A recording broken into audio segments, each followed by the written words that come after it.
All right, welcome everyone to the premiere episode of American Jobs. This is a series where we're going to dive into the gritty, glorious, and sometimes downright chaotic world of real careers that keep this country running. I'm your host, Jim Webb, and in an era where AI overlords like Grok are plotting to steal your job, yeah, I'm looking at you, chatbots.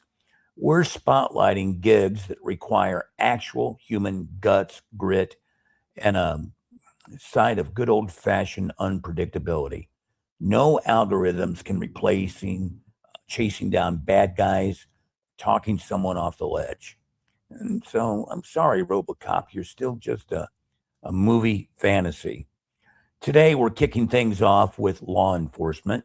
We're chatting with former Deputy Mike.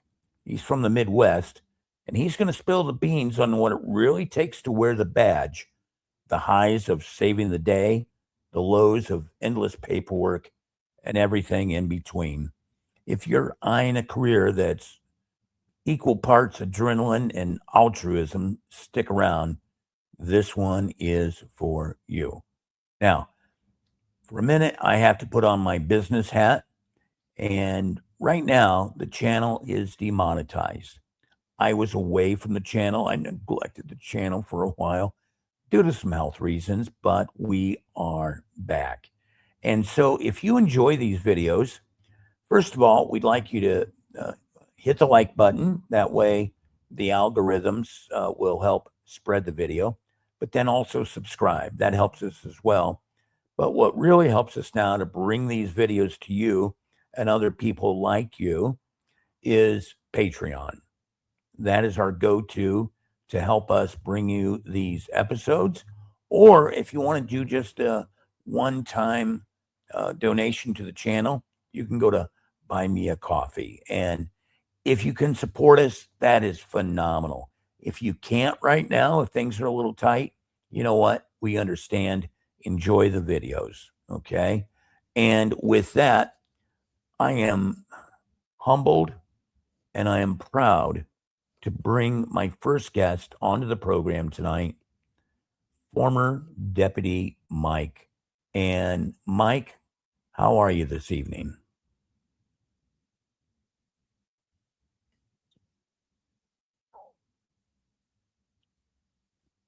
Can you hear me? Yep. I say I'm doing great, Jim. I'm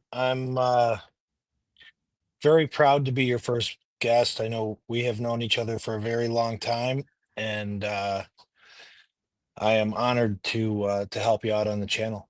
Oh, that's great. And ladies and gentlemen, it is our first episode of American Jobs. So you know what, you've got to kind of roll with us here on what we are doing, and hopefully we can make things uh, help if you're eyeing a career in law enforcement. This is maybe going to give you a leg up.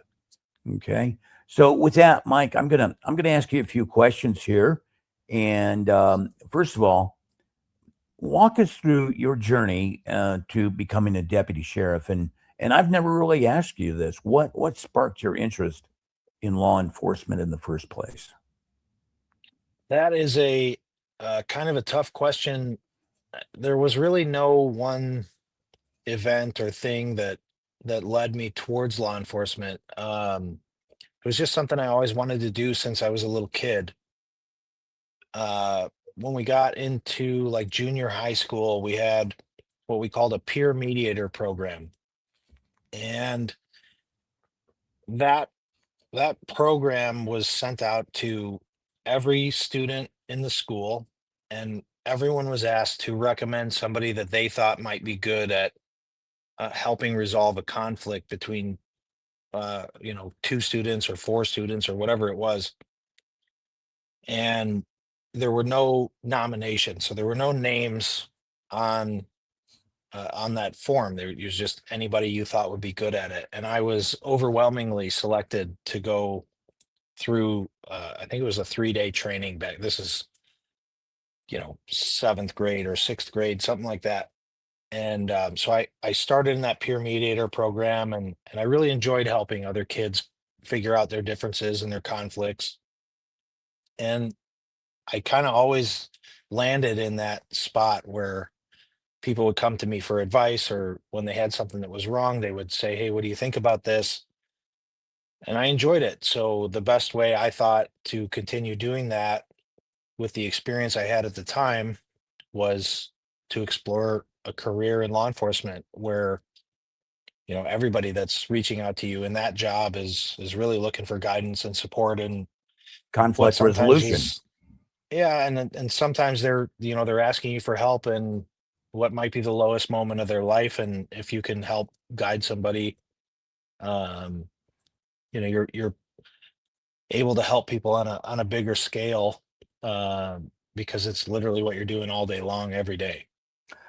That's one thing. And again, ladies and gentlemen, I've known Mike for a long, long time, and I can definitely tell you that Mike is a person that will de-escalate a situation instead of trying to escalate a situation.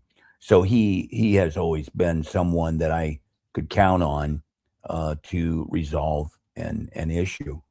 So let's go ahead and get into, you're talking about education. Yep. Let's talk about the hiring process.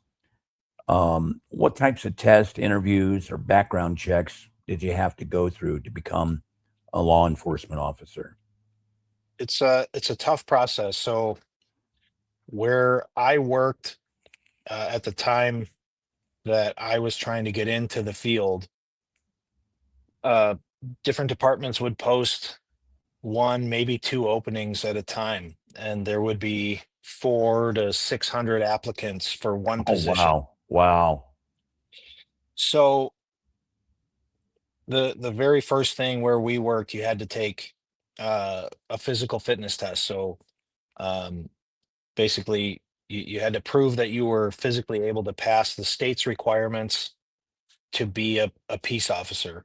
You And peace actually had a officer. card, right? Didn't you? So the state that I came from, um, didn't require a specific card. The area that we were in, there was a third party company basically that, they you could go there and take this physical fitness test with them, and they would provide you with a card that said yes, you passed that test, and it was good for, I think, 6 months. And then after 6 months, if you hadn't gotten hired somewhere, you had to take that test again. But some agencies, including the agency I ended up getting hired at, didn't accept that card. You had to take the test with them, with Okay. someone who was from that agency that could verify that you had in fact passed the physical standards to do it. Sure. Because I Okay. I knew people who would have been great police officers. They had everything mentally, um, and spiritually, or however you want to say it. They would have been great cops. Get hired as the police, show up at the police academy, and on day one, you have to take that physical fitness test. And if you don't pass it, you don't continue on in the academy. So that's why you take that test. So that was step one. Okay. If you passed that, then you were invited, typically a couple weeks later, to take a written test. The written test, it wasn't law based because you hadn't been trained on the law yet. There was no requirement to have been trained on the law, or have any knowledge whatsoever in the law, but it was situation based. So, for example, they would play a video maybe that said, Bob was at the corner grocery store, and this is what happened. And they play a short video, and then you have to recall specific things from that video. What was the person who did this wearing? What direction did he walk away when he exited the door? Did he go left or did he go right? And now you're It's talking about the actual law enforcement agency that you eventually hired into.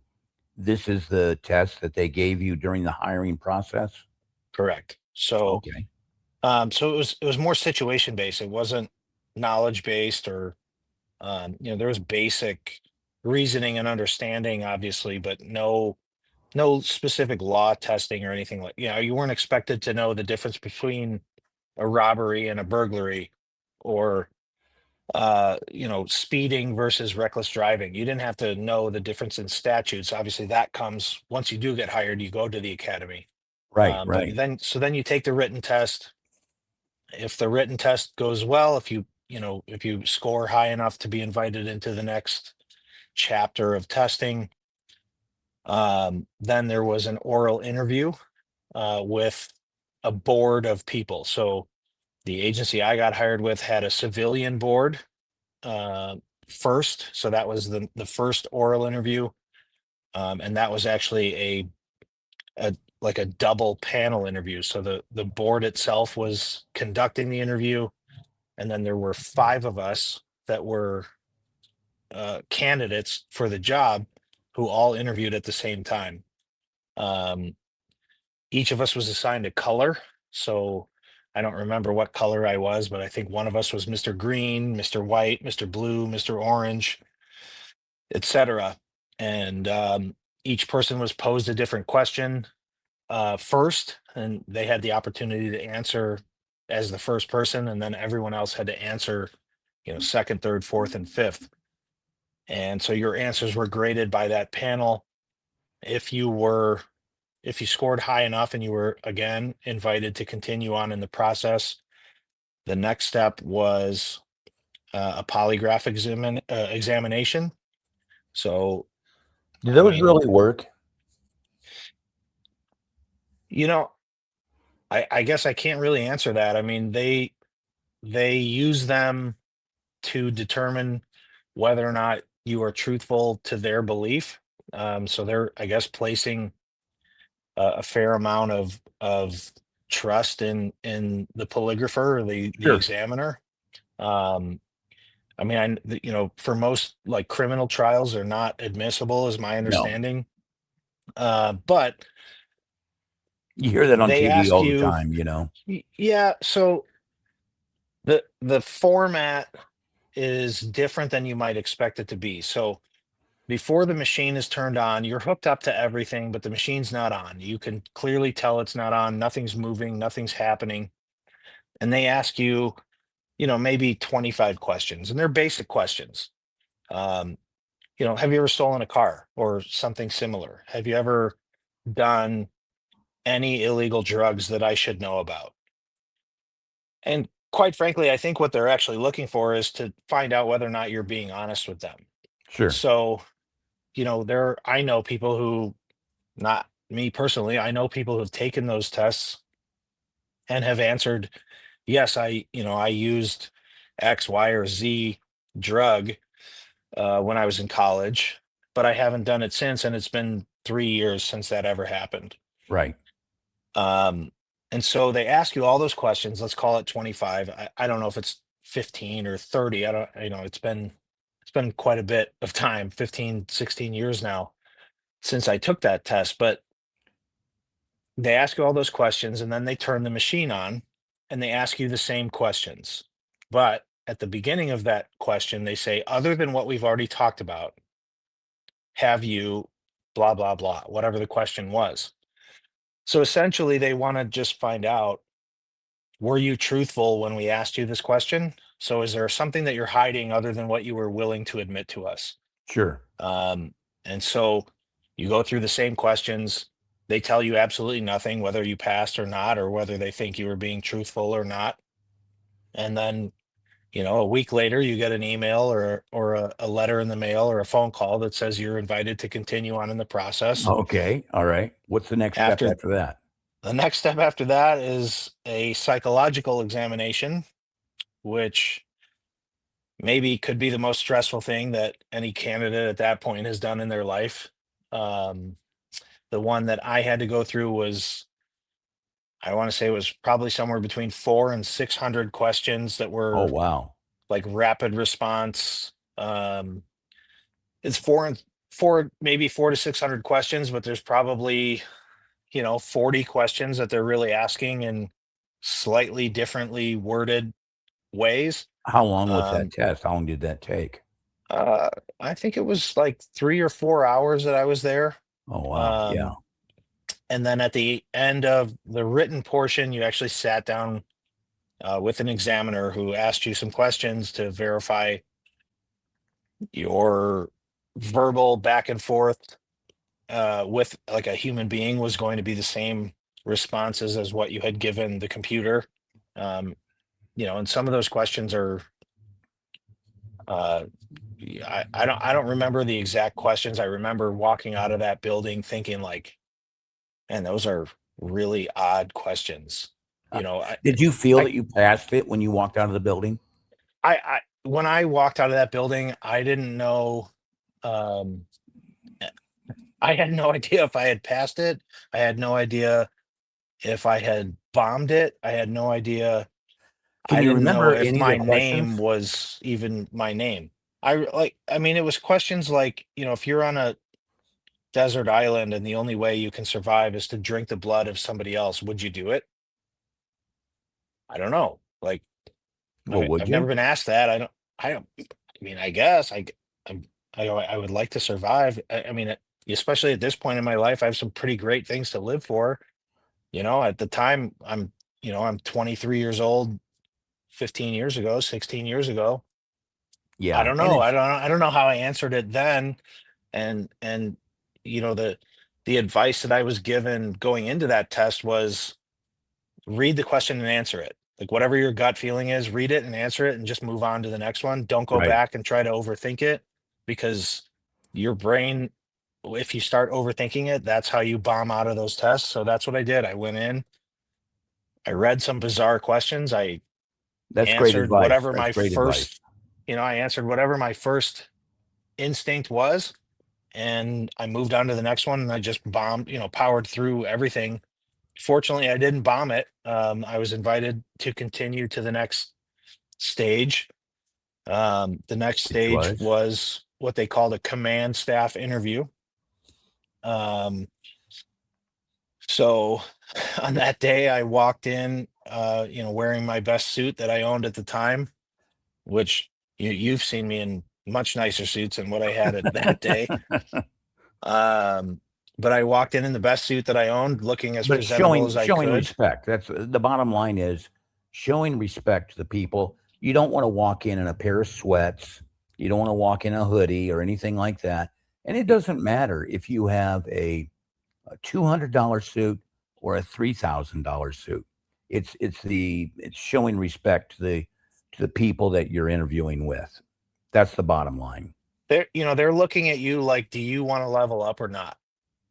And if you show up and you can't bother to, I mean, and don't get me wrong. I mean, if you show up in a t-shirt and jeans, and in that interview, you show to those people who are the command staff that you're going to be working for that, you know what, a t-shirt and jeans is the nicest thing that I own, then you might be okay. Um, because that might be And the maybe you would nicest thing that explain you it to own. him. Maybe you would explain it to him as well. Say, you know what, Yeah, guys, this this is is this is my Sunday best. This is what I can afford to show up in to look as presentable as possible for you. But at the time, I had uh, uh, the suit. The suit that I wore was uh, a friend of my mother's who had passed away, and when he died, my mom went to go help his widow clean out the house, and that guy happened to be pretty close to the same size that I was, yeah. and they gave me a couple different suits. Some of them were patterns that I would never have ever have worn, but 1970s. they were not at all attractive, let's say. But a couple of them were basic blue Right. presentable suits, and that was the nicest thing I had at the time. So I wore that to the interview, and I walked into this room having no idea what to expect. I walked into a conference room, and it was a round or oval, I guess, oval conference table. And there were, I want to say, 10 different command officers, ranging from sergeants to the chief of operations. And, I was in that room for probably an hour. They asked me lots of different questions about scenario based things. Hey, if you had this happen, what would you do? If you had that happen, what would you do? And they were similar to the original oral board where I was, Mr. Green or Mr. White or whatever my assigned color had been that day. And except that you were given the opportunity to explain why you picked whatever your answer was. Sure. So I remember one of those questions. I'll share one of those questions with you. So uh, you're off duty. You've been hired as the police. You've gone through the academy. You are off duty. You go to a diner for breakfast or dinner or whatever meal you're there for, and you see a a woman who is putting all of the bread from the free, the bread that they brought out to your table. She's putting all of that bread into her purse. And then on top of the bread, she's taking all of the butter and condiments, the jelly and the things that you see on a diner table into her purse. What do you do? And I and Yeah. I remember the answers that were given in the board where I was Mr. White or green or blue or whatever it had been. And there was a guy in my group who had just retired from the military. So he was, at the time I was 23 years old taking this test. And there's this guy sitting next to me is, 43, 44 years old. So he has much more life experience than I do, but it's all been in the military. He's been in the military this whole time. And that was his question to answer first. And I was second. And his answer in the oral board was, well, I would immediately identify myself as a peace officer and arrest that person for theft for all of the condiments. Oh my goodness. And, you know, my response in the oral interview was the same I gave in my command staff interview, which basically was, you know, you haven't given me enough answer or enough information to be able to answer that question correctly. I don't know that that person doesn't come here every night because they have an understanding with the staff here that they don't have enough money for food and they're bringing that bread and jelly home to their kids and the staff is okay with it. So I don't know that any crime's been committed. I can't identify myself as a peace officer and say that anything wrong has happened. But on top of Sure. that, you know, there's a time and a place to identify yourself as a peace officer, and watching something like that happen is not necessarily the time to do it. You can also decide that it's appropriate to just be a good witness. And should something else occur, then okay, well, I have some information to share about what happened. It wasn't my place to step in. I wasn't on duty. I wasn't, it wasn't my responsibility to act at that minute. So I think I there's remember a question, and I'm sorry for interrupt, but no, you're good. I think there was a question that you shared with me a long time ago, was something along the lines that you go to a party with your friends, and there's someone at the party that is smoking marijuana. Was that one of the questions that you had? It wasn't um it wasn't a party. It was asked a little bit differently. It was asked if you have friends who do that, now that you're accepting a position, something like this, how do you how do you tell those people ahead of time what you expect of them because of your new job? Right, And right. it was actually pretty easy to answer at the time because I had friends who did it. Who, I mean, I'm 38 years old.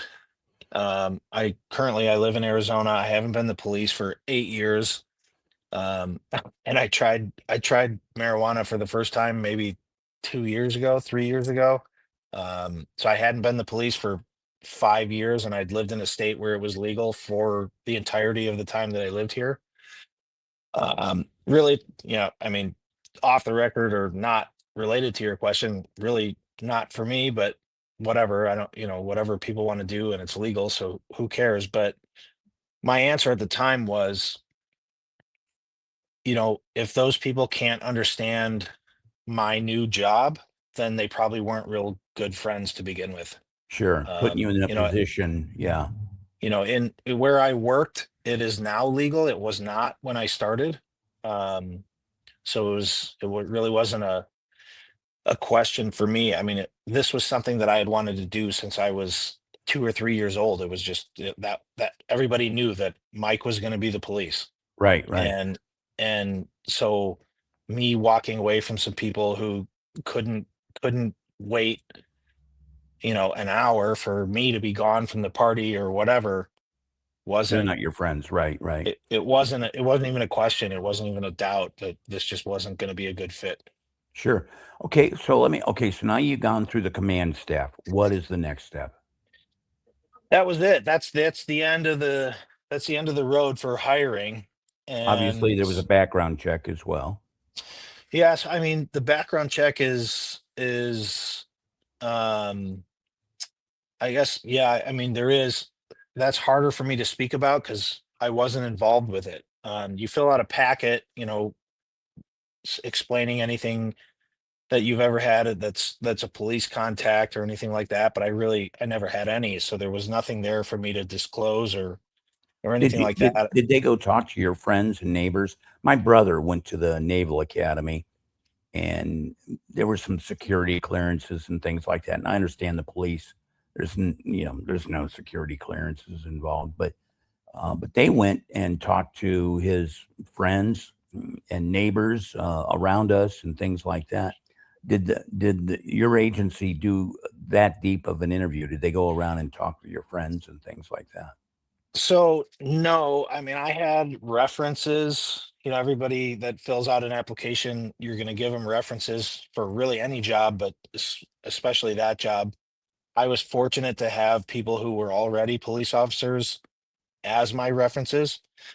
So I, my neighbors didn't go, they didn't get visited. I really, the references that I had listed did get phone calls, but they were already the police. So it was pretty, Cut and it was dried. pretty quick and unassuming. There was no overbearing thing. Nobody went to my mom's neighbor's house when she was a kid, or talked to Sure. them about had I ever done anything weird or anything like that. Fortunately, I'd never done anything weird. And So now but you're hired. Now you're so hired. now I'm hired. Okay, let's talk a little bit about this. I mean, Mike, like I said, I've known you for a long, long, long time, and we're personal friends. And there was some tragedy involved in the time from when you got hired until you went to the academy. So I got hired in September of 2011. September 7th was my hire date. My father's birthday was September 20th. He turned 63. Um, on September 22nd, 2 days after his birthday, I got a phone call. I was actually in a grand jury room as part of my in-house training before I actually went to the academy. And I got a phone call from my mom. Um, and I sent her a voicemail because I was in the grand jury room. And fortunately, my phone was on silent, so nobody looked at me or yelled at me, "Turn off your phone." Um, so I sent her a voicemail, figuring she would understand. Like, I know he's working at the courthouse, so he probably can't answer. But then she called back again immediately, and so I walked out of the courtroom. I wasn't the uniformed presence. I was there in plain clothes. I was just an observer, so I wasn't, skipping out on my duties or anything like that. So I walked out into the hallway and I answered the phone, and she told me that my dad had called her and my parents had separated um not long before that. So I at the time had just moved out, like maybe a month before that. And I had been living with my dad. My two younger brothers were living with my mom. And so she said, "Hey, your dad called me. He doesn't sound right. He said he doesn't feel good, and he asked me to come over to his house." So I said, "All right, well, let me call him and see," because where I was, like geographically, was closer to where he was than she was to him. So I called him and he was super out of breath and just didn't sound right. And I'm like, "Do you want me to call an ambulance? Like, what is going on?" He's like, "No, I don't need an ambulance." I'm like, "All right, well, like I guess I'm just gonna come there because like you don't sound right. Like something's wrong."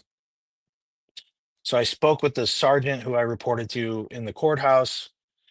I explained to him what was going on. I'm like, "I don't know how this works. Like this is my second week. Like I don't know. Like, can I leave?" Like he's like, "Dude, family comes first. You like if you gotta go, you gotta go. Like you have no operational responsibility. Go do what you gotta do." So I left and I drove to his house, and his statute of limitations for speeding has well expired. So I'll tell you, I absolutely exceeded the speed limit like by a lot. And so I got to the little townhouse that my dad was staying in, and I opened the front door, "Dad, dad, dad," and there was no answer. And I found my dad unresponsive on his bed, and I started CPR. I called 911. They said, "Well, we already have an ambulance actually en route there." So I guess at some point my dad had decided he did need an ambulance and had called on his own. I really never dug into that, but that's the only thing that makes any sense at all. And so I did CPR for, I don't know, 3, 4 minutes, seemed like about 400 years, um, until the paramedics showed up. The paramedics took over everything. They transported him to a hospital that was really maybe 5, 6 minutes down the road. For me, not exceeding the speed limit anymore because my mom was now in the car because somebody had dropped her off. Her car wasn't working. It was just a weird day. So for them, it was probably 3 or 4 minutes away, lights and sirens. I got to the hospital. They were still working on him, trying everything that they could do, but ultimately he did not make it. So he had passed away.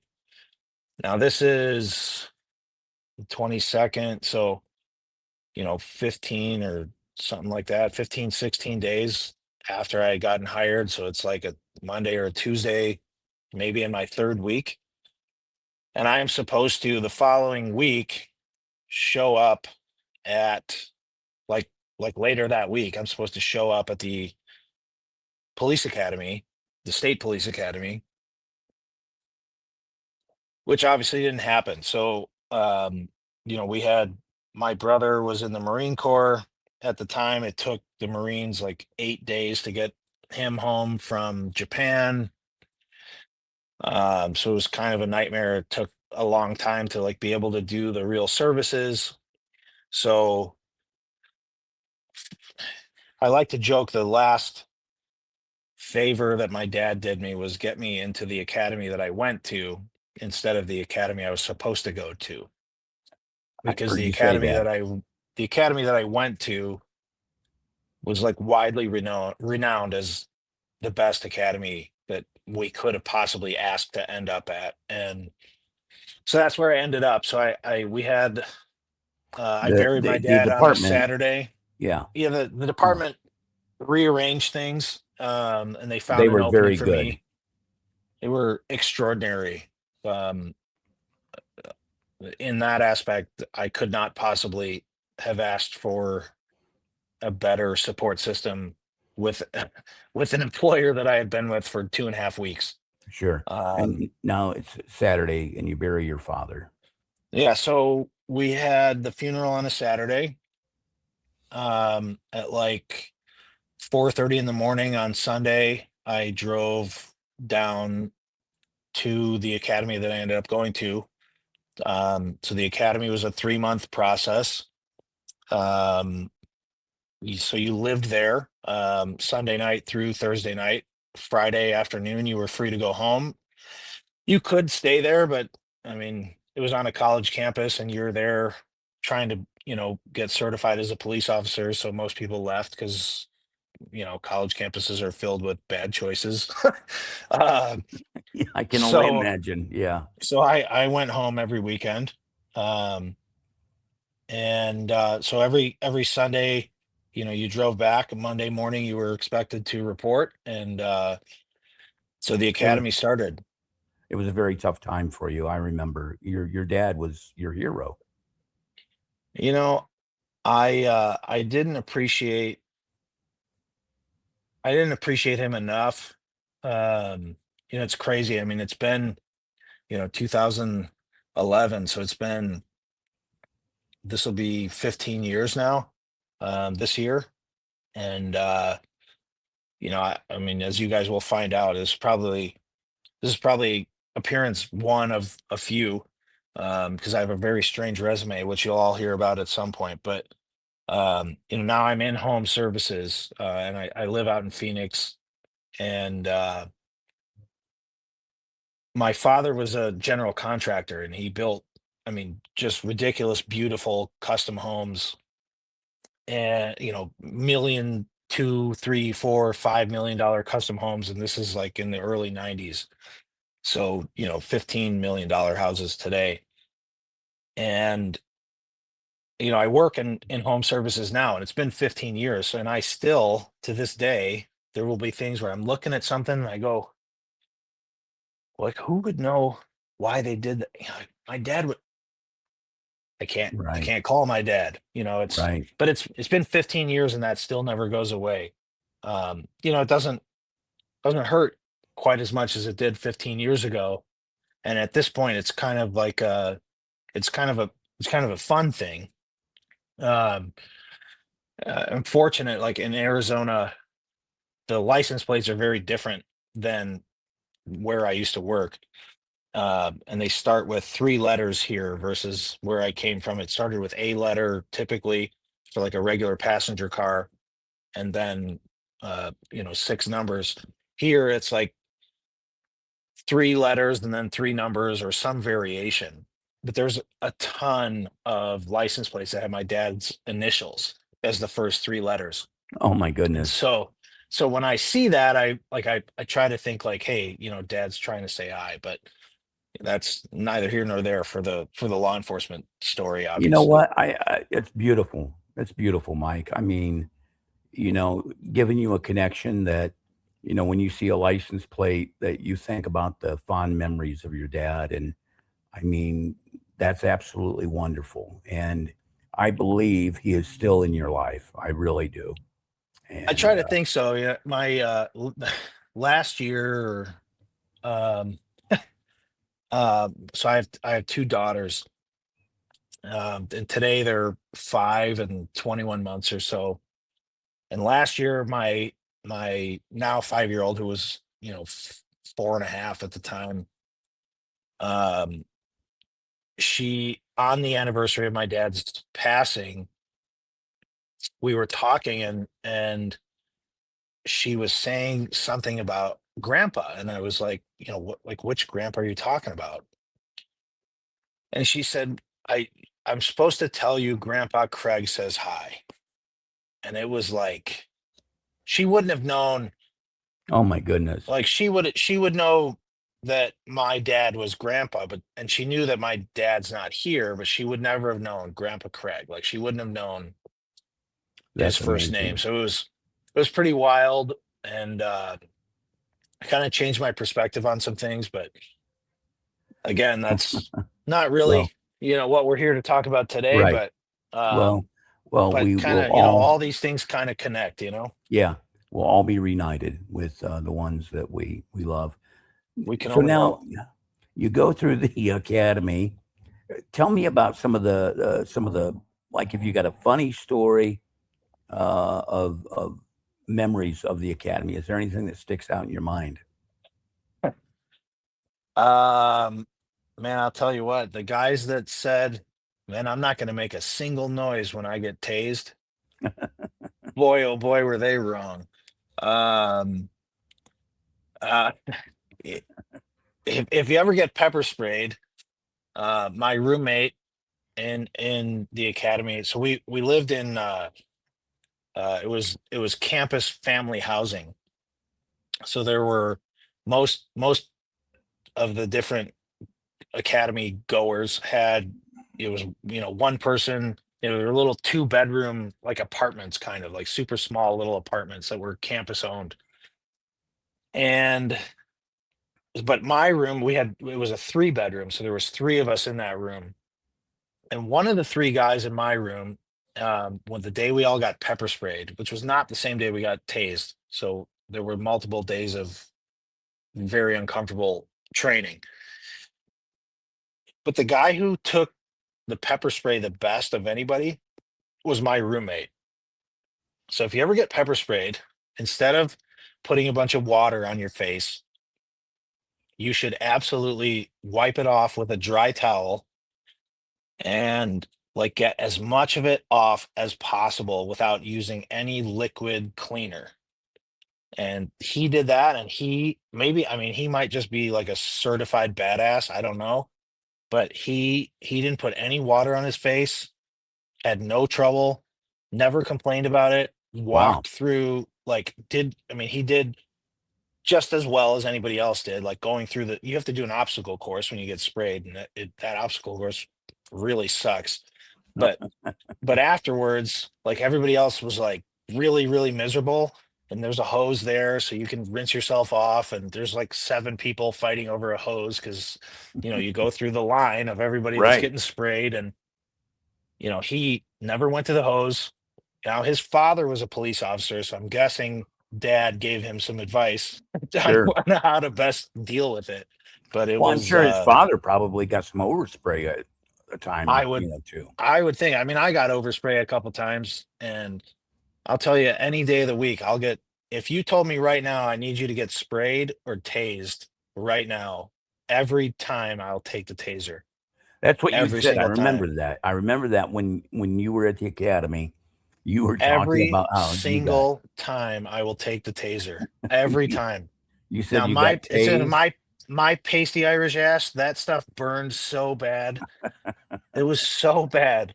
The taser hurts worse. Don't get me wrong. The taser is like the worst thing I've ever experienced in my life, but it's 5 seconds long. It might be 5 seconds that feels like it's 25 minutes, but it's 5 seconds and then it's done. And when it's done, it's done. It doesn't continue to hurt. The next day, you'll feel like you went to the gym for 2 or 3 hours. So you're a little sore because every single muscle in your body is contracted as hard as it possibly could for 5 seconds. But that's it. I I mean, sent you a video. I sent you a video probably, I don't know, 3, 4 months back, and to me it was just hilarious. These people were coming out of a Walmart or something along those lines, and there was a police officer there, and he was dealing with this woman, and then there was a man there with her, and this police officer told that man like 2 or 3 times to sit down, and he wouldn't. He kept walking towards the cop. So the cop just tasered him. And the look on his face, and he just fell over like a domino. I mean, man, it was hilarious. And this all you, happened in the first 2 minutes and 30 seconds of the video. I think it was a hotel is the one that you're talking about. Okay. And I think they're like under the arrival like overhang of that hotel, if it's the one that I'm thinking of. And the guy he just didn't want to listen, and Right. he decided he was going to get aggressive, and that was a poor choice in that specific video. And Now he fell over, like I said, just like a domino. It was just boom on the you ground. know, we so you had to get sprayed because at some point, I don't think you could opt out of getting sprayed. If you could, I don't remember that option. Right. You You probably you would have could taken it. Well, no, I would never have taken it because you could opt out of getting tased. Um, and I mean, I chose not to, um, mostly based on the advice of people that I knew that were already the police. If you opted out of it and then got certified to carry it and then had to use it and then subsequently got sued for your use of force, within policy, without, not in policy, whatever, any decent attorney would have asked you right off the bat, do you have any clue what type of pain you inflicted on my client? So I would have had the ability to say, yeah, I mean, yes, I do. And I chose to do that based on X, Y, or Z circumstances. Now, I got chosen as a peer mediator when I was in sixth grade because I was pretty good at resolving conflict. And, I learned, and you guys will figure this out at some point in the future in a different episode, but I learned to sell cars from Jim, who taught me how to connect with people on a better level than most other people could ever teach. So I had skills that allowed me to connect with people and talk to them and understand what was going on with them better than a lot of other people who might have been in the same job that I was in. And so in 7 years of doing this job, um, rounding, I had extraordinarily few uses of force. I never had to use a taser. I never had to use my pepper spray. There were people who resisted, but it was people who, they had a little too much to drink and were making a bad choice and decided that they were going to maybe stiffen up their arms or, try to throw elbows or whatever. But I never ever got into a circumstance that I wasn't able to speak my way out of. Right, right. I kind of went into all of those situations with the idea of, I'm not necessarily on a clock here. Obviously, sometimes situations will dictate that you are on a clock and that you do need to make a decision to use force within a specific time period, but I was fortunate to never find myself in one of those situations. So I never used my taser. I had it for, 6.5, 7 years. I had pepper spray that I never ever had to deploy. Um, I never had to use a firearm. I mean, I came dangerously close a couple of times, but I was fortunate again to not have to make that decision. And um, it's a testament to something that I learned from Jim, and this may be something that hopefully you guys will, especially any of you that are thinking about going into law enforcement. Everything in life is a sale. Whether you're trying to sell a car, whether you're trying to take somebody to jail, it's all a sale. And I got into what I do now. I do air conditioning in Phoenix, because when I spoke to my uncle, my dad's brother, because I couldn't call my dad, I called my uncle and talked to him about thinking that maybe it was a better choice for me and my family at the time to get out of law enforcement. He said, you should just come out here to Phoenix and sell air conditioners with me. And I said, I don't know anything about air conditioning. And he goes, yeah, but if you can talk a guy into going to jail without fighting you, you can sell an air conditioner in the desert. Yeah, yeah. So, So so with that though, looking back, I mean, what skills or personal traits do you think are absolutely essential for someone who is starting out as a deputy? What kind of skills do you think really help them? you have to actually care. You have to care about the people that you are signing up to care for.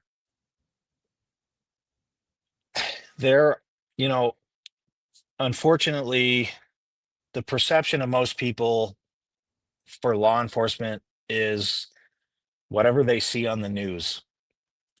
And whatever you see on the news is usually like the bad 0.1% of law enforcement. Sure. Um, law enforcement typically has silent successes and very loud failures. Well, looking back, like you talked about, you were in the automobile sales business, and for you, for people wondering, I had been a general manager for a large auto group for the last 20 years of my career. And that's how we met. Mike became a salesperson. I helped mentor him. So his sales background helped tremendously I remember you walking out in the But parking lot and you go, that guy just flipped me off. He was driving through and just flipped me off. And you're like, can you wave? I'm like, hi, but that was a good skill for you. it the so w- knowing what I knew about sales helped me, in your words, tremendously in being the police. It taught me that you can't take anything personally. You know, I had that I had that knowledge going into the academy, but one of the things that they teach you in the academy is people really, they're not mad at Mike. They're mad at the uniform. So why, they're mad at police as a whole. So Sure. if you take it personally, you're going to react personally. If you let them vent and do whatever they want to do, well, whatever, dude. I'm getting paid by the hour. So if you want to just Right. stand here and scream at me, I'm on overtime. I really don't Right. care. So with Um, that, what was a typical day like for being a deputy sheriff? I mean, a um, typical day, I mean, there's really no and such thing. You know, it how does it vary from like night patrol to day patrol? Is there any variations? so where I worked, we had three shifts. You had midnight shift, you had day shift, and afternoon shift. Um, Day shift, obviously you have a lot of crash reports, so people that are driving into each other trying to occupy the same space at the same time with a vehicle, which doesn't work. Um, you have a lot of delayed reports, so things that happened either overnight or previously. Financial crimes, things like that are always reported during the day because, if you work at a bank and something happened with a teller that you want to report to the police, or an employee was stealing, blah blah blah, those things all happen during day shift. So that's your day shift stuff. Afternoon shift, um again, a lot of traffic related stuff. um some more of that spillover in the early afternoon of what you might see in the day shift. In the afternoon, you'll see more of those domestics. I'm not saying you don't see domestics in day shift, but you'll see a little bit heavier volume of it in the afternoon shift. Midnight shift, you'll see a lot more proactive um, traffic enforcement. So, guys like me, I spend a lot of time getting very good at DUI enforcement. Um, we have a lot of domestics on midnight shift. By the time we start, my shift was 10:30 at night till 7 in the morning for the majority of the time that I was working. By that time, if people are still awake, um, good chance that they had way too much to drink. And you And know what? You've got a funny story. Well, it's not funny for the people involved, but you had a buddy on the force that could actually smell alcohol. Uh, Explain it. Explain what your buddy did on DUIs. so this particular person was also a significant mentor for me. Um, I'm very lucky to call him one of my best friends to this day. He's just a great person, and I am very fortunate to know him and to be able to trust him and talk to him regularly. You But met him he through the police, right? actually, no, we'll get a kick out of this. We met at I don't have much left, but and neither does he now, but we actually met at our barber. Um, Okay. Neither of us have any. This is the most hair you'll see on me. This is probably the longest it's been in probably Oh five yeah, years. How It's do you been a control it's that? yeah, it's You got it's, to use a it's, lot of it's, moose or it's what? starting to look like a hippie. Um, but I'm clean shaven bald. This has just been a really really long week. It was nine in the mid 90s in Phoenix this week, and the first week of March. So we A lot of calls. doing air conditioning, we were super busy all week. So So anyway, so this neither of brought us you up really here. have Yeah. hair, but we met through our barber in the same town that we both grew up in, and he's about a year and a half older than I am, but um, so he's 40 already. Ha! Um, but so he would drive in the summertime. He would drive behind cars and he would wait for, to see an observation of somebody who indicated impaired driving. And he would open his window and he would just, I don't know what distance he would follow at. And I could never ever replicate this. But man, he would drive behind these cars and he swears he could smell the odor of alcohol following behind the car in front of him. I don't know how he did it. I could never do that. I mean, That's I just was pretty good amazing. at picking out, you know, bad driving and smelling stuff when I got to a car, but I could never pick it out I mean, that driving when behind when him. he would pull people over, I mean, would they be impaired? Oh yeah. That he's I was very good at traffic enforcement for DUI stuff. He was way better at it than I was. Wow, yeah, that's just amazing. Let's talk about your role. You actually took on a role in the police department and in kind of a special department. You want to talk a little bit about that? I assume you're talking about crash investigation.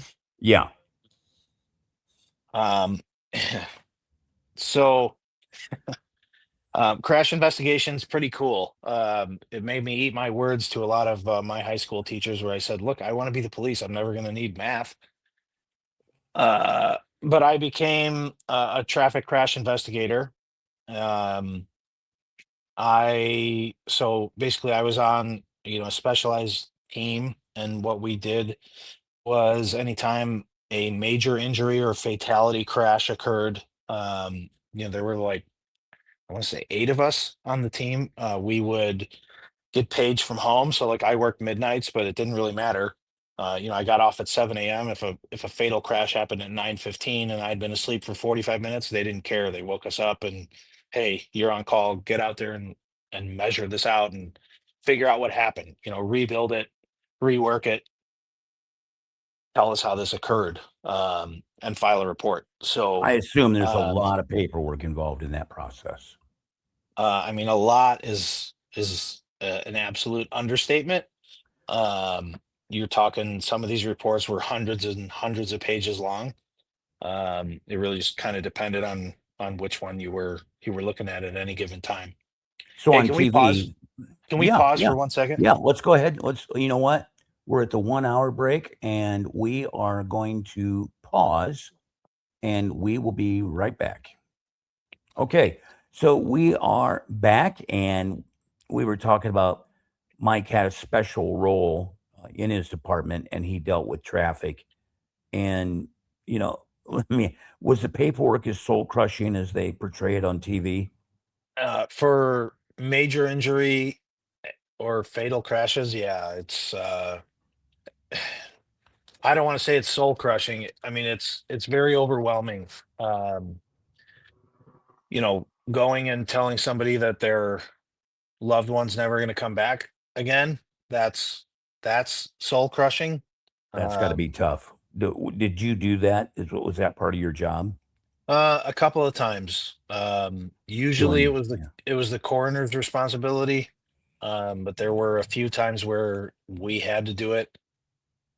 And yeah, I'll take 100 pages of paperwork every time over right. over that. So let's talk about then. Let's talk about your daily. What kind of gear, tools, things like that did you have to carry as a police officer? Obviously, you got a gun, you got a badge. What else kind of stuff did you carry? Yeah. Taser, So you had your taser, you had your pepper spray, you had a baton. By the time I started, everybody's carrying an expandable baton. Nobody had the wooden stick anymore as their everyday carry, so to speak. I remember you Um, showing me that where you just kind of flipped it and extended out. yeah, so it started about this long, and became about that long when you were done. I once caught a fish this big. Yeah. Um, everybody pretty much carried a pocket knife if you ever had to cut a seatbelt or, um, you know, just general whatever you're going to carry a pocket knife for. And then you had extra Um, magazines, I assume. Extra magazines I carried on my person. I always had 3 sets of handcuffs. Um, What kind I of had weapon a did you carry? What kind of firearm you mean? Yeah. So when I first started, we carried a Sig Sauer P229, um, which is a fine firearm. I didn't love it for law enforcement use. It had what's called a decocking lever. So it was called um, well, the decocking lever. But basically, if you ever had to fire the gun, um, it had an external hammer, so the decocking lever would push that hammer back forward without firing the gun. In order to reholster it, you had to decock it first. And under stress, there's a lot of times where people might forget to do that, and it would be a hard thing to do Oh, yeah. Yeah. to put it back into a holster. So partway through my time there, we switched to a Glock firearm. It was the Glock 17, the full size 9 millimeter. Oh, nice. The P229 was a 40 caliber, is what we carried it in. So when we switched to the 9 millimeter, um, your round count went up. So the P229, I think, had a 12 round magazine, if I remember correctly. So you had 13 rounds in the gun plus two additional 12 round magazines. And then you went to the Glock, and so you went to 17 rounds in the magazine plus one in the gun. So 18 in the gun and two Oh, wow. additional 17 round magazines. I actually carried three additional on top of that. Um, Okay. Yeah, you never know. I mean, there could be a I'd rather have way situation. too many if I ever did need it than run out in something, some crazy weird scenario, because you really just never know what you were going to encounter. Again, fortunately, I was never put in a position where I needed any of it, but It was there if you needed it. yeah, yeah, should I have ever encountered a situation where I needed to have just an absurd amount of ammunition on my person, I had it. So Right. So let's talk about that because, you know, um, as a peace officer, talk about the community. I mean, it was a large area that you covered. It was a large department. So, I mean, did they do like community policing? Like, were you the friendly neighborhood cop, or were you just a police officer patrolling different areas at different times? I really wasn't ever in that position. So the last, I'd say, year and a half or so, I worked at a smaller agency. Um, and they had, I guess you'd call them, I can't remember what the exact term was, but they were like community officers. So you had like different patrol beats, and they would, the guys that were assigned to, or girls that were assigned to the different areas, would kind of interact or communicate with the local businesses or the residents of that specific part of the jurisdiction, and um you know they would be kind of the voice of the concerns from that specific area. When Sure. the Now, majority for of my time was midnight, so I didn't really there wasn't much to do with the community, so to speak, like, as far as businesses or things like that, right. on midnight shift. So now you actually worked at two departments. You spent the majority of your time as a deputy sheriff, and then you went in as a city. Is that correct? It was a Yeah, city I mean, position. yeah, municipal police. Yep. Okay, all right. So now let's talk about that as a police officer, teamwork amongst agencies. So, let's say you're in the municipality and then you've got an issue that maybe you want to bring in the county or the state or maybe even a federal agency.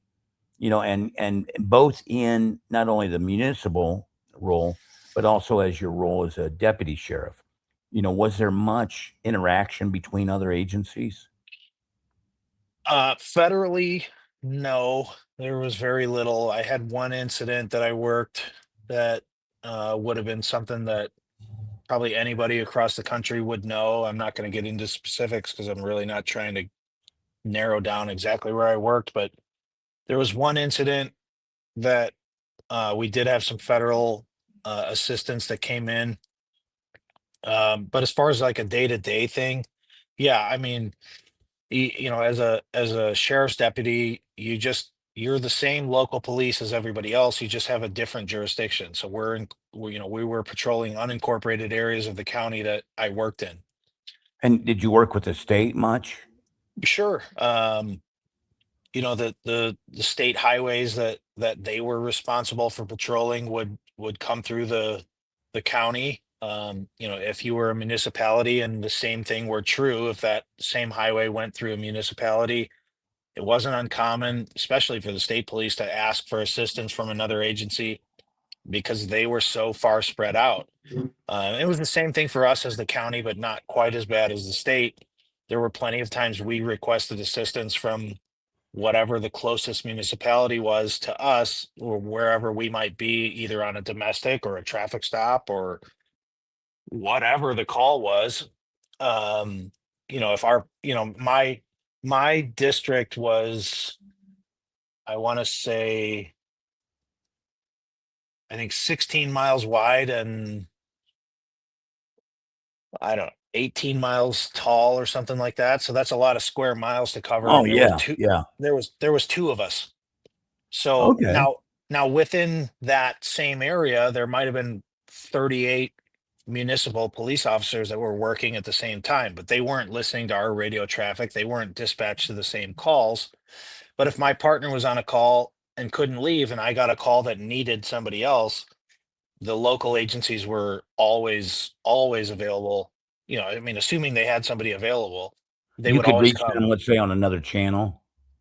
Not so at the very tail end of when I was working, they had implemented a new radio system that you could theoretically contact another agency from your own radio. Okay. Um, but typically, you know, I didn't have to ask for it. So hypothetically, if my partner was stuck on, let's say he had done a traffic stop and taken somebody to the jail. Now I'm by myself in the district. If there's not one of my neighboring districts in the same agency, so from the same sheriff's office, if one of the other guys from the district to the east or the district to the west or south or whatever, if everybody's busy and I'm going to a domestic by myself, they are I don't have to ask for it. The dispatch center, the 911, the telecommunicators are going to call whoever Okay. the closest municipality is without me asking So because you're they're gonna have always going to backup. send it. Yeah, somebody's getting sent as a second unit and I never have to ask for it. So let me ask you this then. What would you say was the most rewarding part of being a deputy sheriff? For you Um, personally. I mean, for you personally. you know, I don't have a specific story for that one. Um, I can tell you there's times I remember where I don't even remember the specifics, but I can still to this day, probably 10 plus years after the fact, I can still picture like the sigh of relief from somebody who was going to be, I guess, saved from whatever it was that they were in that wasn't where they wanted to be. Right, in a situation like that, a life situation. So, And okay, so that leads to, you know, you making a positive difference in someone's life, so I think this kinda all rolls together, that, a personal reward, but also where you made a difference in someone's life that you actually know. Do you have a story about that? um, I mean, I received two life-saving awards. Um, so the very first one was a guy who there was a shooting at a bar. This guy got shot in the upper leg, like in the quad, And and that he can be a was very dangerous wound. yeah he it was not good for him. He was wearing khaki pants that were red when I encountered him, Oh my. and so with the help of uh, so it's a good kind of backfills into what we were just talking about with the help of a municipal officer that was also dispatched to come help us because there were only two of us responding to a call that had a couple hundred people in this parking lot of this bar. We were able to apply a tourniquet and stop the blood loss so that this guy was able to get into surgery, and he made a full recovery and was fine later. The other one was somebody who had overdosed, and I administered a dose of Narcan. Shortly after that, the fire department arrived, the rescue guys arrived, and I think they did two additional doses of Narcan. Oh wow. We brought that guy back, and I'll tell you, Wow. if you've never seen Narcan get administered and see somebody who is like blue and not alive come back to life, it's one of the coolest things ever. That just had to be, I mean, not only rewarding, but made you feel like you were making a difference. I mean, that's all I can say about It that. was it's pretty cool. So It's ironically not something you harp on. Actually, it's it's when you're in the job, it's it's the job, and even though yeah, all right, so I Narcan that guy, but 15 minutes later I was on another call. So right. it's cool, and you get to feel good about it, and then Get back to work. duty calls, and you go to the next one and see what that one brings. So I remember a story that you told me, and maybe this will come up on this next question. Um, were there moments of excitement or adrenaline that made you feel like you're like in a movie or in an adventure? I remember one story you told me.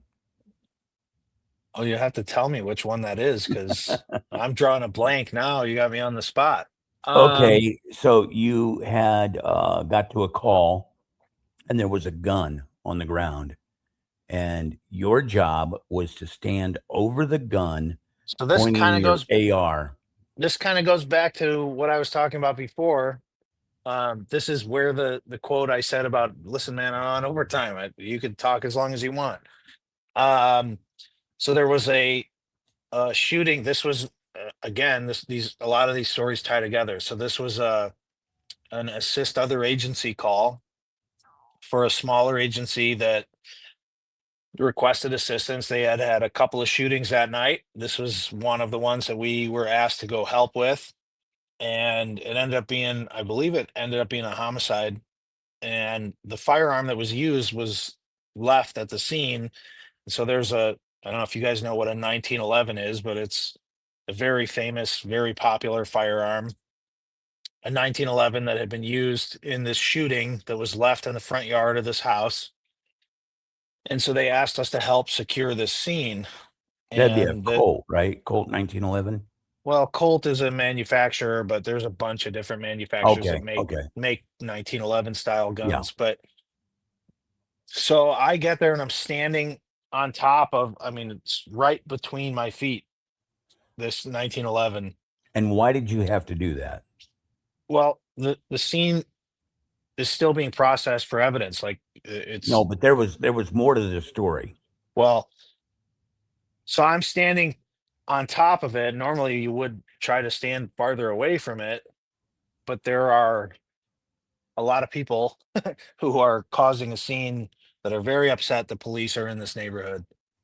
And so, people are screaming at us, yelling at us, why are you here? Get out of here, whatever. And so there's, one specific person who's in, I mean, as close as you can get, if I'm standing with, a rifle, uh, and he's as close as we're going to let him get to us. and he's just yelling and screaming and yelling and screaming. But there And was a situation so there's on another stop where someone actually came in and grabbed the gun on the ground. well, they wanted to come in and grab. I mean, there were a couple people who, had we not been literally standing back to back, me and another guy on top of this, uh, they would have, you know, tried to come in and take it because they wanted to conceal the evidence. Is the best guess I have, but we were we were standing there on top of it, literally back to back, because we were kind of surrounded by a lot of people. And so once more of the boys showed up and there was more of us to be able to secure that scene, people were kind of jaw jacking and yelling and saying whatever they wanted.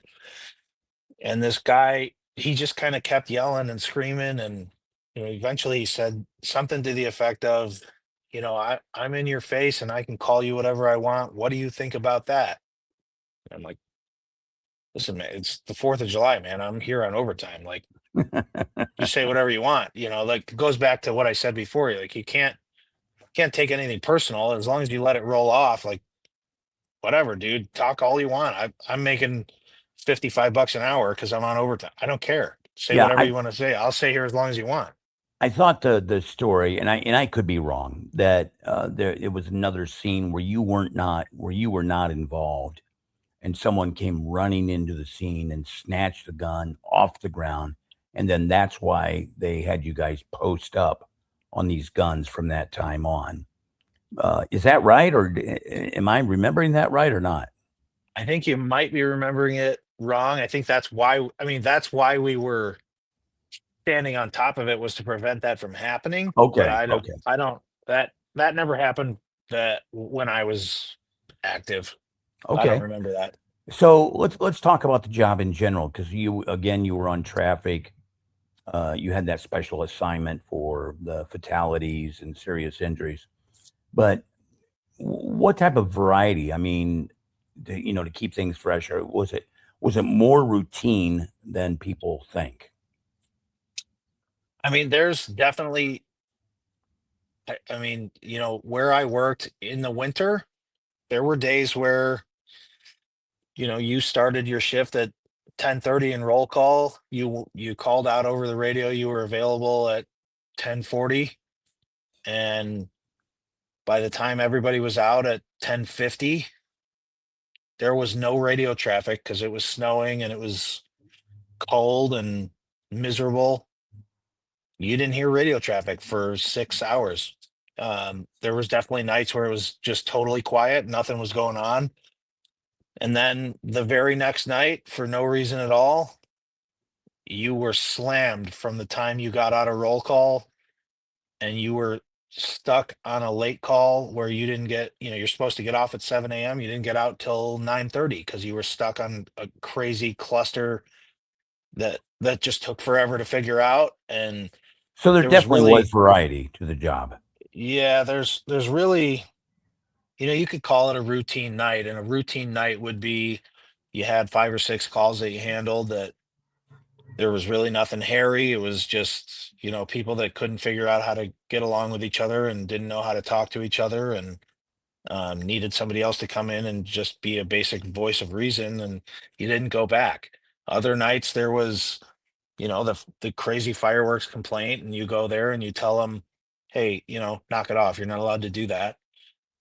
Unfortunately, you're not allowed to do it. I don't have to agree with it, but you can't do it. And then on the third warning, they do it again, and you're like, dude, you know what? You're going to jail. And I'm like, sorry, you're going to jail Right, because it falls under this statute. I don't even care anymore because you're being so disrespectful. right. Um, So okay, so the next question I've got is really going to be two parts. Okay, what were some of the biggest challenges, and then what were some of the downsides of the job that surprised you? the biggest challenges, the biggest challenges are, you can go balls to the wall as hard as you can, be the hardest charger out there, and make arrest after arrest after arrest. And then one day you realize it really doesn't matter if I am the hardest charger in this department or the laziest sack of shit ever. I'm going to get paid the same. Right. Doesn't matter. So at some point, you realize that the harder you work and the more you expose yourself to, the larger liability you have. And so that's kind of depressing when that finally comes around. So that's a pretty big challenge. We've seen some cases in recently in the last, say five years or so, where officers were doing their job and they got caught up in the media, and the media was out for blood, and there was no way to escape it.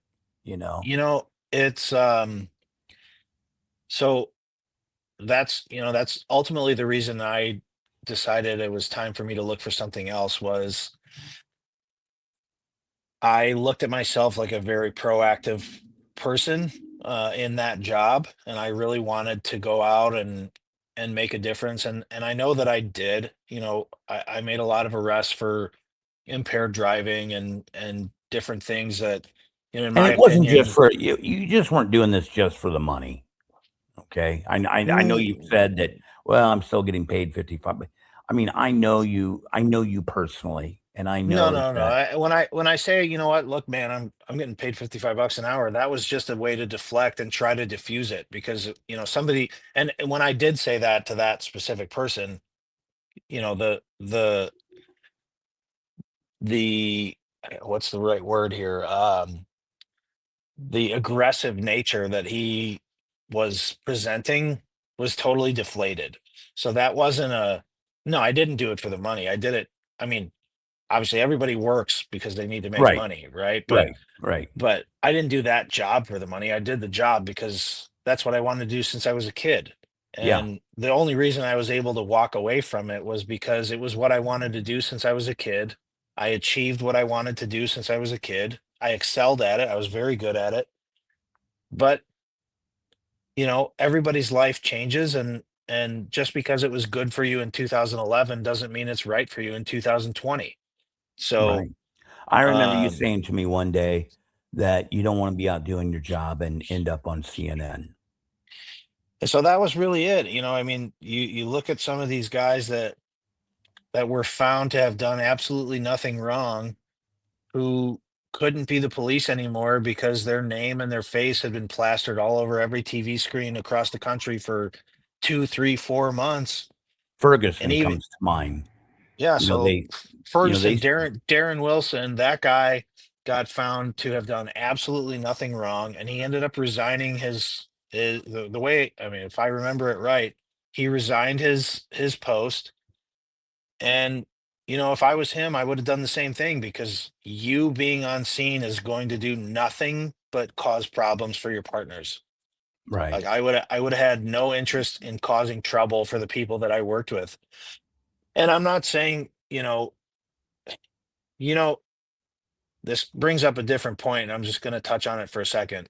Some of the stuff that shows up in the news are things that should never have happened. But you know who hates a bad cop more than anybody? A good Good cop. cops. Yeah, So, because that makes everybody look bad. yeah, it's a black eye for everybody, right? And it just makes it harder to do the right thing when you are doing the right thing. But I got out of it because, if you are proactive, you are encountering more people every day. So the So, law of large numbers says, like, sooner or later you may run into a problem that is going to end up in a use of force. And, ultimately, no use of force looks good on camera. A use of force is an ugly thing, and it's a last resort. And I was fortunate to have very few uh, minor uses of force, let alone never having any major use of force. So, to me, I just didn't want to end up in a situation where myself or my family was ever going to be dragged through it. And that was what drove me to decide, what, I'm going to explore a different career. And fortunately, it worked out for me. I mean, so it's burnout is real in law enforcement. It's very real. I mean, um, there's people in that profession who take the job because the benefits are great, the pay is steady, and it's very difficult to get fired from if you end up at an agency that has a union. So bur- the bureau, I can't say the word. A The bureaucracy. Yes, there you go. I'm sorry. The frustrations, like department policies, or like budget issues, or what do you want to call it? Where you've got to deal with the politics within the department. How did you deal with that? Because I was you fortunate. were in a large department, so politics played a role. Politics played a role. There were definitely political hires.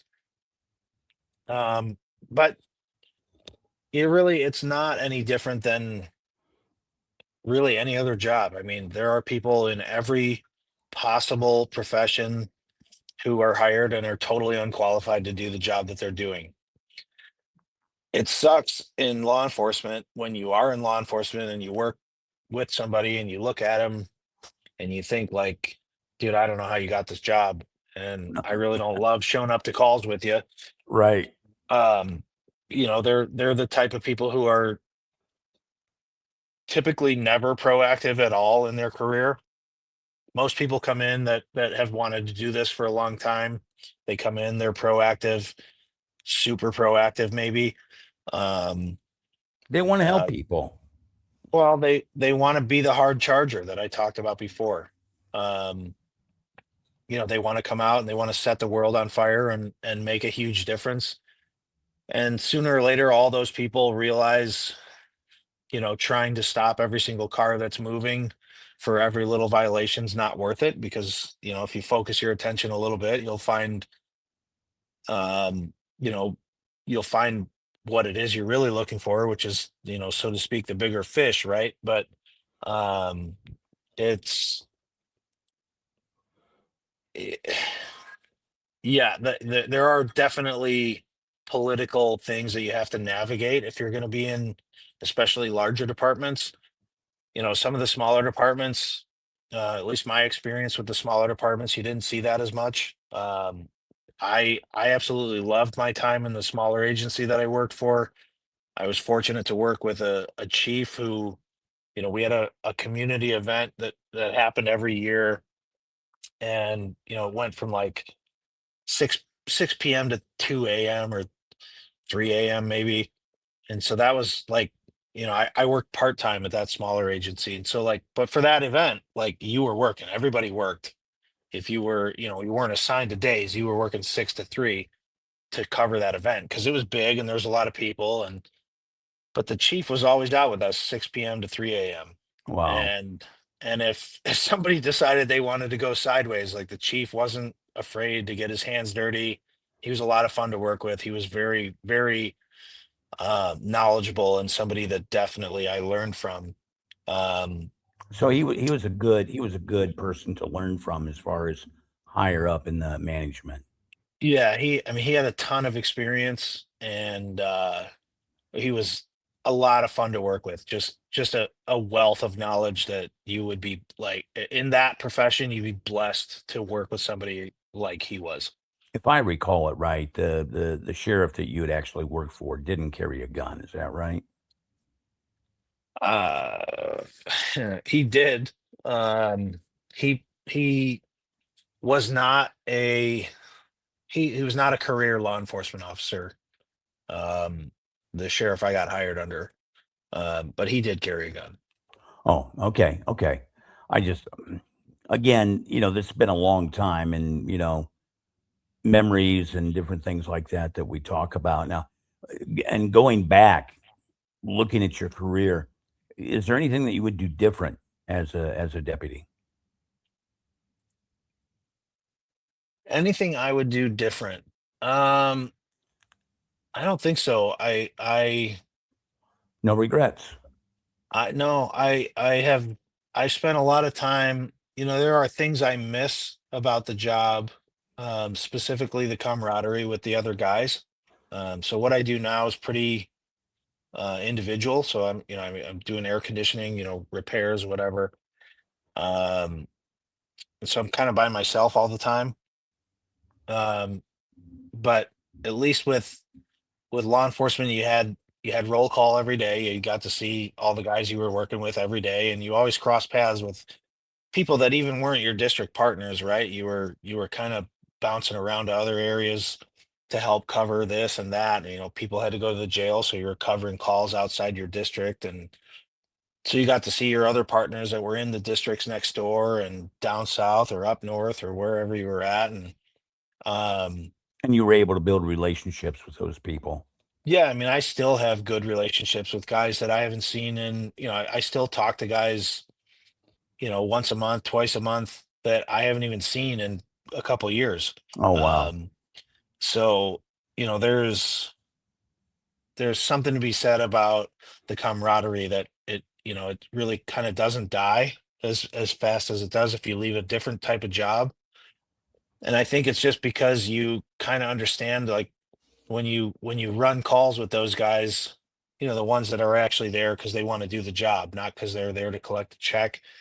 Those guys are, I mean, you're signing up to, I mean, literally protect their life with yours. Yeah. So Well, let me ask you there's this then. Let me ask you this. What's one piece of advice that you would give to someone that's become, that's considering, that's watching this program, that is considering becoming a deputy sheriff? you got to really want to do it. If you're going to do it because you're being called to do it. Um, if you are doing it for a paycheck, man, it's a good paycheck. It's a good steady job, but you will be, instead of signing up to take care of your partners, you will be signing up to not care about what happens to them. So you really, really have to want to do it for the right reasons. You have to be willing to sacrifice quite a bit. I mean, you're going to miss birthdays, you're going to miss anniversaries, you're going to miss parties and holidays. I Yeah, I because I police always, is 24/7, 365. yeah, some people still don't know that somehow. I mean, I remember taking a report, and you interrupt me if we don't have time for it, but I took a report from a lady. I worked overtime on day shift after I had finished my midnight shift. I worked a half of a day shift. And I took a report from this lady who said somebody broken into her car overnight. And I said, well, how do you know it was overnight? And she said, well, I mean, I watched it happen. And I said, well, what time did it happen? She's like, it was like at 3:15. And at 3:15, I was like maybe 3 blocks from her house, typing a report. So if she had called us, like, there's a pretty good chance, like, I'm right there. Like, I'm gonna go Yeah. catch this dude. And I'm like, ma'am, why didn't you call when this was happening? She was, well, I didn't think you guys open till 8. I'm like, what? I go, ma'am, we don't, the police don't close. Like, this is not Mayberry. Like, the police don't close. We're available 24 hours a day. I had no idea. And this is like a major metropolitan area. I'm like, oh, okay. So Well, anyway, I, okay. I got a Now, good chance I could have caught that dude. speaking of time, we have no time limit. So, I mean, if we're here, 2 hours, or if we're here 5 hours, I don't care. I think it's a benefit for people who really want to get into a law enforcement career to hear stories from people who've actually done the job and what it takes to do the jobs, the ups, the downs, and things that you're going to have to deal with. And what I take away so far is that you've built relationships with people that that you would I mean you would bend over backwards, you would do anything to help protect them on a call or something along those lines, and they would do the same for you. They've got your back, and that's a very unique position to be in. When there's, I mean, obviously danger involved. you know so let me ask you this: in your opinion, What makes this job uniquely human, and why won't robots be replacing deputy sheriffs anytime soon? Robots can't, robots can interpret language in a contract. They can code an app if you ask it to, but a robot can't understand the human factor. And the human factor is what the police are dealing with every day. So, why did this happen? The robot won't be able to figure that out. They'll be able to figure out what was told to them, but a robot can't read between any lines of anything. Right, So, right. if something So is it's implied, it's never going to be understood. safe to assume that robots won't be replacing law enforcement anytime soon. Let me ask you Not a this. chance. Let me ask you this.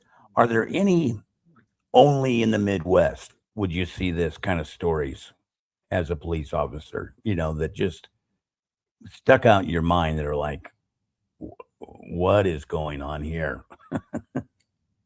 So, I don't know.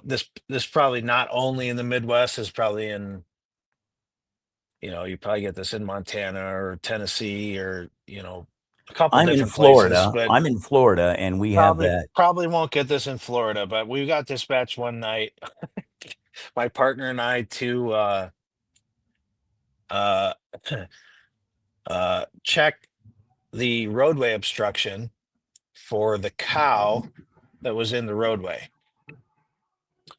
And all right, well, there's a lot of farms in the area we were at. Um, it's really not that far from, I mean, a major metropolitan area, but we had a lot of farms. And my partner had he had been there. I was probably 4 years on at this point, but he had been on 24 years. I mean, he was definitely my senior by quite a bit, but he was a lot of fun to work with. And he had a really good sense of humor. And he pulled up, and he got there before I did, because he was well known for driving way faster than anybody else did. But he showed up. So the call is, check the roadway for the cow that has escaped, the pen or whatever. And Right. he shows up, and this is his radio traffic. He called out his unit number. He says, "I'm on location. I see the cow. I'm going to see if I can move it." Oh my gosh. And I mean, the radio is supposed to be like, official Serious. traffic only, Right. right? Like, Yeah. but man, he knew how to bend those rules. He'd been there long enough, he had figured it all out, right? But it was Right. very, like, that was, it was a stressful night, and then, like, we had just cleared a bunch of other calls, and then so now we're like, okay, we just left these 17 domestics, like, go check the cow in the roadway. Okay, great. That's But he awesome. he he knew how to break the tension. So Yeah. I don't know if that's only the Midwest. I'm sure that'll happen somewhere else, but I hope somebody else uses that radio traffic, because it was absolutely hilarious that night, and definitely serve to remind us, like, all right, guys, it's not that serious, it's not about us, just Right. keep doing what you're doing. So, for our viewers thinking about American jobs that stand the test of time and obviously technology, why should they consider law enforcement? There's a TV show that used to air on TBS. It was called Southland, and I'll steal a line from that. It is, law enforcement is a front row seat to the greatest show on earth. um, if you've done it, if you have lived it, there is nothing like it. You will see things and hear things and do things you could never possibly imagine doing in another job. There's costs to it. It's it's taxing mentally and physically on anybody that does it, especially, working any kind of shift work, whether it's day shift or midnight shift, doesn't really matter. Shift work is very hard on you. Um, it's extraordinarily rewarding when it is. It's extraordinarily difficult when it is. Um, but if you get through it, if you can make it to the end, I mean, I don't have the ability to tell you, after 28 years I left. I did it for 6.5 years, almost 7 years, and I said, you know what, I'm gonna go in a different direction, and I'm good with my decision. Um, but the guys that I know that have done it and did it for 25, 30 years, they could never be more grateful for making it to the end and experiencing what they did. That's awesome. That's awesome. Well, Mike, you know what, we're gonna go ahead and wrap this up. It's just been, like I said, humbling, and I'm very proud to have you as my first guest on our series titled American Jobs. And I think law enforcement, giving a shout out to our law enforcement officers. I'm very proud of the law enforcement officers on a daily basis. I know that they put up with a lot of shit, and Yeah. they they do. I mean, I watch videos of police officers and how they deal with situations, and I'm like, tase that son of a bitch, you know?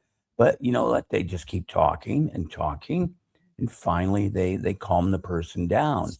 And so I would have a lot of use of force reports if it were me. And I think a lot of people that watch, those types of videos feel the same way.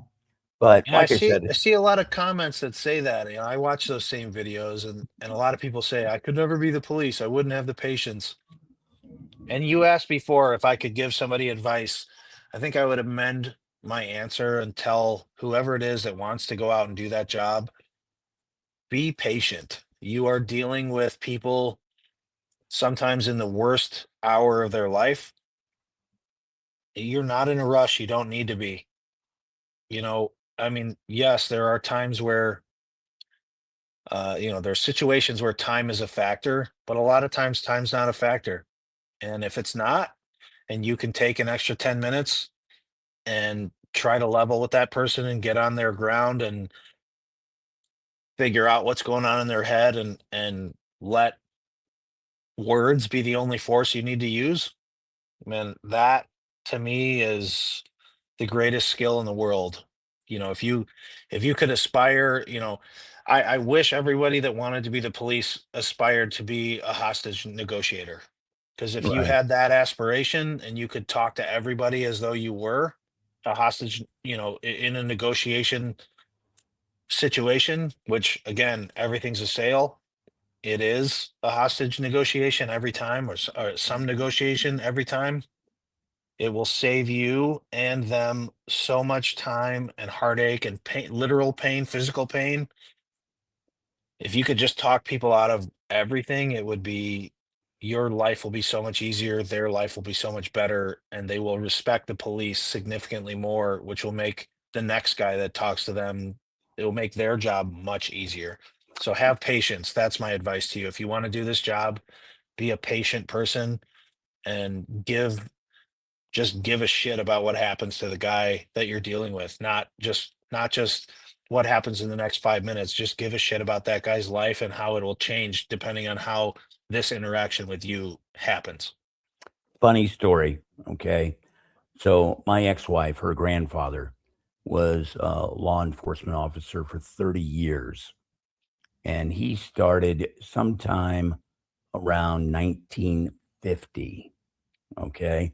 And in their training manual, if they could not get in touch with a hostage negotiator, they were instructed to go to the local car dealership and get their top salesperson and bring them down to help negotiate the situation.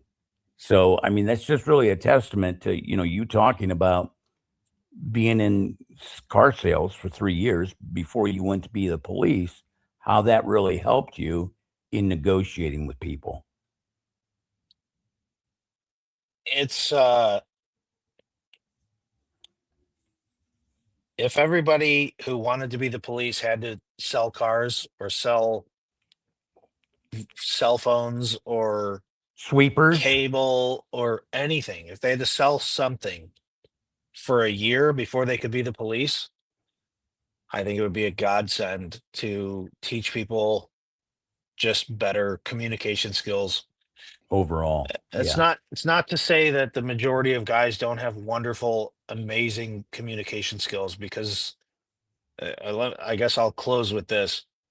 You know, I am significantly blessed to have experienced and worked with the people that I did. And the overwhelming majority of police officers that I have met and worked with or interacted with where I wasn't the police, um, witnessing things or whatever, just anybody that I've ever interacted with that was a law enforcement officer, man, the overwhelming majority of those people are trying to do their absolute best every single day and have absolutely nothing but the best intentions. Yeah. And And you see it in the videos. You really do. yeah, and the stuff that shows up that people have complaints about, listen, the ones that are really bad, the cops don't like it either. Right. Um, they're but just anybody that wants to do this job, just be patient and you'll be super successful. Well, thank you, Mike. And like I said, I'm extremely proud and humbled to have you as my first guest on American Jobs. So we're going to wrap this up. But once again, I need to put on my business hat. As I said at the beginning of this video, we are demonetized on YouTube. And so we're going to be posting this video on Rumble. And also, when we get enough videos compiled, we're going to be putting them on Spotify. And we'll be able to earn some money that way. But to help us keep going with this series, we've set up a Patreon. And if you would like to get involved with that, that would be awesome. What we're going to be doing is posting these shows a day or two early. They're going to be commercial free on Patreon. So that's another plus there. But again, if you can't participate with Patreon and you don't have the money at the time, or if you just want to do a one-time gift, you can go to we're going to have the link, buy me a coffee. That's going to be in the comment section, a link for that. But again, if you can't contribute anything, all that I ask you that you do is hit the like button and then also subscribe, because what that does for our channel, it brings our channel to more viewers and for people who are maybe looking for a job in a different field. Now, also, if you, as a viewer, have a unique job that you believe that right now AI cannot take over, that you don't see it happening, send me an email if you want to be part of the program. I'd love to have you on the show. We've got some great interviews coming up, and I wish I could tell you what they are, but I'm just going to tell you we have some phenomenal people coming up, and Mike has been a phenomenal guest for our first episode. So, with that, I'm going to wrap up. I'm going to say thank you very much, and be blessed. Have a blessed day, and thank you for watching. If you've made it this far, all right, and we are